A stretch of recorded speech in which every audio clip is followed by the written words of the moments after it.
새벽기도에 나오신 믿음의 성도님들을 주님의 이름으로 환영합니다. 이 시간 마음 모아 샘물의 기도를 하나님께 드립니다. 마음 모아 샘물의 기도를 하나님께 드립니다. 먼저 우리 믿음을 고백합니다. 여호와는 나의 목자시니 내게 부족함이 없으리로다. 아멘. 하나님을 우리의 목자로 고백하며 오늘도 주님의 인도하심을 구합니다. 우리의 부족함을 아시고 채워주시는 하나님께 감사하며 하루를 시작하게 하옵소서. 교회와 예배를 위해 기도합니다. 주의 집에 사는 자들은 복이 있나니 그들이 항상 주를 찬송하리이다. 아멘. 예배로 시작하는 하루를 주님께 감사드립니다. 생명의 말씀이 모든 예배를 통해 우리 마음에 심어지게 하시고 말씀을 통해 생명의 능력을 체험하게 하옵소서. 성령님께서 우리의 마음을 새롭게 하시고 진정한 예배자로 변화시켜 주옵소서. 목장과 가정을 위해 기도합니다. 새 계명을 너희에게 주노니 서로 사랑하라. 내가 너희를 사랑한 것 같이 너희도 서로 사랑하라. 아멘. 사랑의 하나님, 목장 안에서 서로 사랑함으로 예수의 행복을 경험하게 하시고 한 영혼을 세우는 공동체가 되게 하옵소서. 어려움 가운데서도 서로를 격려하며 주님 안에서 하나 되는 공동체가 되게 하옵소서. 다음 세대와 청년들을 위해 기도합니다. 여호와의 친밀하심이 그를 경외하는 자들에게 있음이여 그의 언약을 그들에게 보이시리로다. 아멘. 샘물의 다음 세대가 하나님을 경외하는 마음으로 자라나게 하시고 청년들이 이 시대의 소금과 빛이 되어 하나님의 선하신 계획을 이루어 가게 하옵소서. 하나님의 부르심을 깨닫고 각자의 자리에서 주님의 제자로 쓰임받게 하옵소서. 나라와 선교를 위해 기도합니다. 그가 열방 사이에 판단하시며 많은 백성을 판결하시리니 무리가 그들의 칼을 쳐서 보습을 만들고 그들의 창을 쳐서 낫을 만들 것이며 이 나라와 저 나라가 다시는 칼을 들고 서로 치지 아니하며 다시는 전쟁을 연습하지 아니하리라. 아멘. 평화의 하나님, 이 땅에 고통당하는 모든 이들을 보살펴 주시고 주의 공의와 사랑이 흐르게 하옵소서. 선교사들을 보호하셔서 복음이 온 세상 땅끝까지 전파되어 하나님의 영광이 드러나게 하옵소서. 오직 하나님만이 우리의 도움이 되십니다. 이 모든 간구를 우리 주 예수님의 이름으로 기도드립니다. 아멘. 오늘 새벽 우리가 함께 살펴보실 본문 말씀은 야고보서 3장 13절에서 18절까지의 말씀입니다. 야고보서 3장 13절에서 18절까지의 말씀 함께 봉독하시겠습니다. 너희 중에 지혜와 총명이 있는 자가 누구냐? 그는 선행으로 말미암아 지혜의 온유함으로 그 행함을 보일지니라. 그러나 너희 마음속에 독한 시기와 다툼이 있으면 자랑하지 말라. 진리를 거슬러 거짓말하지 말라. 이러한 지혜는 위로부터 내려온 것이 아니요 땅 위의 것이요 정욕의 것이요 귀신의 것이니 시기와 다툼이 있는 곳에는 혼란과 모든 악한 일이 있음이라. 오직 위로부터 난 지혜는 첫째 성결하고 다음에 화평하고 관용하고 양순하며 긍휼과 선한 열매가 가득하고 편견과 거짓이 없나니 화평하게 하는 자들은 화평으로 심어 의의 열매를 거두느니라. 아멘. 오늘의 말씀을 통해 지혜 있는 자는 누구인가? 라는 제목으로 말씀을 나누고자 합니다. 오늘에 사는 우리는 지혜와 지식이, 정보가 넘쳐나는 시대를 살아가고 있습니다. 이 땅 위에는 그러다 보니 수많은 지혜라 말하는 것들이 넘쳐납니다. 오늘에 사는 우리에게 있어서 이 수많은 지혜들 중 꼭 필요한 지혜가 있다면 그것은 무엇이겠습니까? 본문을 통해서 우리에게 꼭 필요한 지혜가 있는 사람은 어떤 사람인지를 한번 살펴보기 원합니다. 본문은 지혜로운 사람이라는 표현보다는 지혜와 총명이 있는 자가 누구냐라는 표현으로 시작합니다. 다르게 말한다면 오늘을 사는 우리에게 지혜가 있는지 스스로 점검해보라 라는 것을 가르쳐주는 것을 담고 있구나 라는 것을 알게 됩니다. 앞서 야고보서 1장에서는 우리가 지혜를 찾고 구해야 함을 가르쳐 주었습니다. 야고보서 1장 5절의 말씀입니다. 너희 중에 누구든지 지혜가 부족하거든 모든 사람에게 후히 주시고 꾸짖지 아니하시는 하나님께 구하라. 그리하면 주시리라. 아멘. 이를 통해 지혜 없는 자가 되지 말고 지혜 있는 자가 될 것을 야고보는 가르쳐 줍니다. 하나님으로부터 주어지는 지혜, 하늘로부터 부어지는 지혜, 그 지혜 있는 자가 되기를 가르치고 있는 것입니다. 이토록 지혜 있는 자가 될 것을 가르치는데, 그렇다면 지혜 있는 자는 누구입니까? 지혜 있는 자는 어떤 사람입니까? 우리 본문을 통해 세 가지로 살펴보겠습니다. 첫째는 온유한 자입니다. 온유한 자는 마음의 중심을 잃지 않는 사람입니다. 우리는 때로 온유한 사람을 유약한 사람이라 생각할 때가 있습니다. 그런데 성경이 가르쳐주는 온유한 사람은 결코 유약한 사람이 아닙니다. 오히려 그 가운데 배려와 사랑과 존중과 용서를 실천할지라도 그 중심에 있는 것이 흔들리지 않는 사람입니다. 하나님 중심의 삶을 사는 사람, 그 중심이 흔들리지 않는 사람이 바로 온유한 사람입니다. 본문 13절 말씀입니다. 너희 중에 지혜와 총명이 있는 자가 누구냐? 그는 선행으로 말미암아 지혜의 온유함으로 그 행함을 보일지니라. 아멘. 하나님 중심의 삶을 살기에 삶의 열매인 행함으로 지혜 있는 자가 드러납니다. 그리고 자연스럽게 드러나는 삶의 모습이 바로 온유함입니다. 그렇게 온유한 사람은 나약하지 않습니다. 오히려 그 누구보다 단단한 중심을 갖고 있습니다. 하나님이 누구신지를 알고 하나님을 신뢰하며 하나님 앞에서 삶을 살기에 그 중심은 그 어느 누구보다 단단한 사람입니다.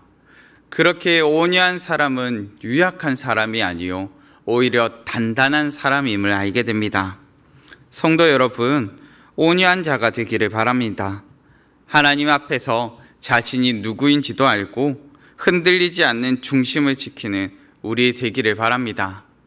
우리는 주일에 나아올 때 참으로 인자한 미소와 온유한 모습을 가지고 나옵니다. 주일에 드러나는 온유한 모습이 우리의 일상 가운데서도 가득 넘치기를 바랍니다. 얼굴에는 미소가 가득하고 어떠한 풍파가 몰려온다 할지라도 흔들리지 않는 단단함이 있기를 바랍니다. 때로 우리의 삶에는 억울한 일을 경험하거나 관계 가운데 힘겨운 일을 경험할 때도 있습니다. 이를 위해 때로는 분명 오래 참아야 하겠고 인내해야 하겠고 절제해야 할 때도 있습니다. 그럼에도 뿌리 깊은 나무처럼 하나님께 깊게 뿌리 내린 흔들리지 않는 온유한 사람이 되기를 바랍니다. 어떤 상황 속에서도 하나님과의 관계 가운데 흔들리지 않는 자녀 되기를, 흔들리지 않는 우리 되기를 간절히 바랍니다. 우리는 본문을 통해 지혜 있는 자가 누군지를 살펴보고 있습니다. 지혜 있는 자는 마음의 중심을 잃지 않는 하나님과의 관계 가운데 흔들리지 않는 온유한 자임을 살펴보았습니다. 계속해서 하나님과의 관계 가운데서 생각해 보기를 원합니다. 이어서 살피게 되는 지혜 있는 자는 어떤 사람입니까? 둘째는 성결한 자입니다. 성결이라는 표현은 순수나 순결로 표현할 수도 있습니다. 곧 하나님과 세상 사이에서 둘로 나뉘지 않는 마음이요 하나님과의 관계 가운데 한결같아 변함이 없는 사람입니다. 본문 15절과 17절 전반부의 말씀입니다. 이러한 지혜는 위로부터 내려온 것이 아니요 땅 위의 것이요 정욕의 것이요 귀신의 것이니 오직 위로부터 난 지혜는 첫째 성결하고. 아멘. 본문에서는 땅 위의 지혜와 위로부터 난 지혜를 비교하며 가르쳐 줍니다. 그리고 이를 통해 드러나는 특징을 다음과 같이 가르쳐 주지요. 땅 위의 지혜의 특징은 시기와 다툼과 정욕입니다. 그리고 위로부터 난 지혜의 특징은 바로 성결입니다.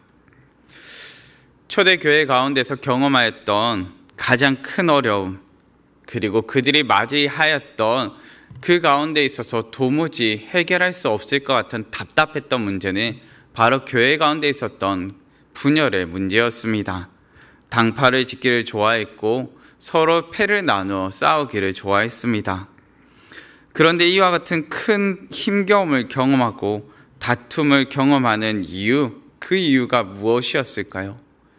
그 이유는 위로부터 난 지혜를 따름은 아니었습니다. 오히려 땅 위의 지혜, 다르게 표현한다면 시기와 탐욕과 정욕이 가득함으로 말미암는 문제였습니다. 성도 여러분, 우리가 그러지 않기를 바랍니다. 세월이 지나도 변하지 않는 순결함으로 하나님을 따르기를 간절히 바랍니다. 이를 위해 어떻게 해야 할까요? 세월이 지나도 변하지 않는 말씀처럼 말씀 가운데 거하는 우리 되기를 바랍니다. 지나는 세월 가운데 우리 마음의 다짐은 약해지고 우리 마음의 결단은 무뎌질 수도 있습니다. 사소한 유혹이나 시험 앞에서 우리는 무뎌진 채 오히려 휩쓸러 가버릴 수도 있습니다. 이때마다 하나님과의 관계 가운데 순수했던 때 말씀에 붙들려 말씀 앞에 순결을 지키고자 힘썼던 때를 기억합시다. 그때의 나였다면을 되새기면서 지금 이때에 꼭 지켜야 할 순결, 지금 이때에 꼭 지켜야 할 성결이 우리에게 있기를 바랍니다. 하나님과의 관계 가운데 성결하며 세상을 아는 지식보다 하나님을 아는 지식으로 가득 채워가는 우리 되기를 간절히 바랍니다. 우리는 본문을 통해 지혜 있는 자가 누군지를 살펴보고 있습니다. 첫째는 하나님 앞에서 흔들리지 않는 온유한 자였고, 이어서 둘째는 하나님과의 관계 가운데 성결한 자였습니다. 그렇다면 마지막으로 우리가 살피게 되는 지혜 있는 자는 어떤 자일까요? 마지막 셋째는 화평을 이루는 자입니다. 성도 여러분, 지혜 있는 자는 시기와 다툼과 분열을 그치고 화평을 이루는 자입니다. 하나님과 화평을 이룬 관계를 이웃과의 관계 가운데서도 누리는 것입니다. 본문 17절과 18절 말씀입니다. 오직 위로부터 난 지혜는 첫째 성결하고 다음에 화평하고 관용하고 양순하며 긍휼과 선한 열매가 가득하고 편견과 거짓이 없나니 화평하게 하는 자들은 화평으로 심어 의의 열매를 거두느니라. 아멘. 땅 위의 지혜가 시기와 분열과 다툼을 열매로 맺었다면 위로부터 난 지혜는 화평과 관용과 양순과 긍휼과 선한 열매를 맺습니다. 곧 공동체 가운데 화평의 열매를 맺는 자들입니다.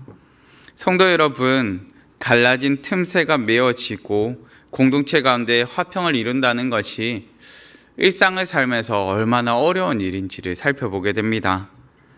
그런데 이와 같이 어려운 일을 우리는 이 땅 가운데서 누리면서 살아가는 것입니다. 바울은 갈라진 틈새가 메어지며 믿음의 공동체가 화평을 이루며 세워져 가는 것을 이렇게 표현합니다. 에베소서 2장의 말씀입니다. 너희가 그리스도 예수 안에서 그리스도의 피로 가까워졌느니라. 그는 우리의 화평이신지라. 그의 안에서 건물마다 서로 연결하여 주 안에서 성전이 되어 가고 너희도 성령 안에서 하나님이 거하실 처소가 되기 위하여 그리스도 예수 안에서 함께 지어져 가느니라. 아멘. 바울은 화평을 이루는 자를 일컬어 그리스도 예수 안에서 함께 지어져 가는 자라 가르쳐 줍니다. 믿음의 공동체 안에서 서로를 향한 양보와 배려와 존중과 사랑이 넘쳐나기를 바랍니다. 우리에게 있는 아쉬움은 서로를 향한 섭섭함이 아니요 서로를 더 사랑하지 못한 아쉬움이기를 바랍니다. 믿음의 공동체 안에서 서로 자랑하거나 시기하거나 다툴 것으로 무리짓기보다 오직 화평과 긍휼로 선한 열매가 가득하기를 바랍니다. 화평을 이루기 위해 자신을 내어주셨던 예수님처럼 갈라진 틈새마다 자신을 내어주고 그 가운데 화평을 이루는 믿음의 성도님들 되시기를 간절히 바랍니다. 말씀을 정리하겠습니다. 우리는 본문을 통해 지혜 있는 자가 누구인지를 살펴보았습니다. 지혜 있는 자는 하나님께 깊게 뿌리 내려 하나님 중심으로 흔들리지 않는 온유한 사람이며 하나님께 한결같이 변함없는 성결한 자였습니다. 그리고 이를 통해 하나님과 화평을 누리며 이웃과 화평을 이루는 자녀들임을 알게 되었습니다. 이 땅을 살며 땅 위의 지혜가 아니요 하늘의 지혜로 위로부터 주어지는 지혜로 이 땅 가운데 교회를 세워가시고 공동체를 세워가시는 지혜 있는 믿음의 자녀 되시기를 간절히 바랍니다. 오직 위로부터의 지혜를 힘입어 지혜 있는 자로 오늘을 사시기를 간절히 바랍니다. 이 시간 다 같이 합심하여 기도하시겠습니다. 합심하여 기도하실 때 하나님, 오늘을 살면서 제가 화평을 이루는 자로 살게 하여 주시옵소서. 하나님과 우리 사이에 갈라진 틈새를 십자가로 예수 그리스도의 보혈로 메워주셨던 것처럼 이 땅을 사는 가운데 우리가 갈라진 틈새마다 우리를 내어줌으로 그 가운데 사랑과 섬김을 실천함으로 화평을 이루는 자녀로 살게 해달라고 합심하여 기도하시고 각자의 기도 제목으로 기도하시겠습니다.